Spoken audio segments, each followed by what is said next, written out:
last video, we looked at how to generate these lines, and before proceed, I would like to let you know that when you are doing your own, you need to take careful precautions so that you will take the points slower, and then you maintain and get more details, as much as everywhere you click will bring out an elevation data for you. So what we want to achieve with this is to produce an elevation data. Right now, you see that Google did not provide us with that elevation data, so that's what we're going to achieve. So this very video is what we're going to get done in trying to get that done. So let's proceed into processing it.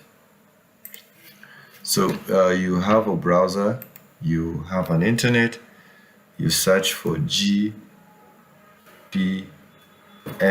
visualizer. So it's gpsvisualizer.com. So you enter.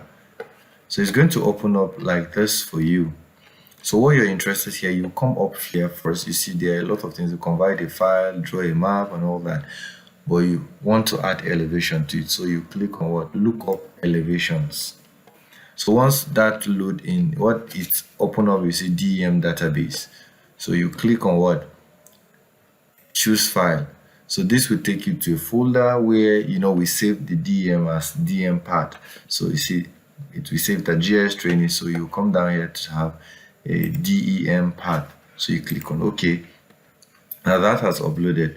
So all that is left for you to do is to click convert and add elevation.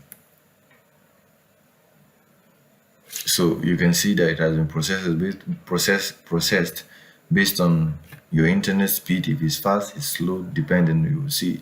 So you click on what? Download. So it has a number 2024 0602 whatever.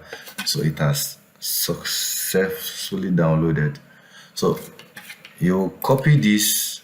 Let's go and verify it in the folder. So it's in download. So here is it. You cut or copy it and you take it to your work folder. So our work folder is in work under C drive and training. So we paste it here, Ctrl V.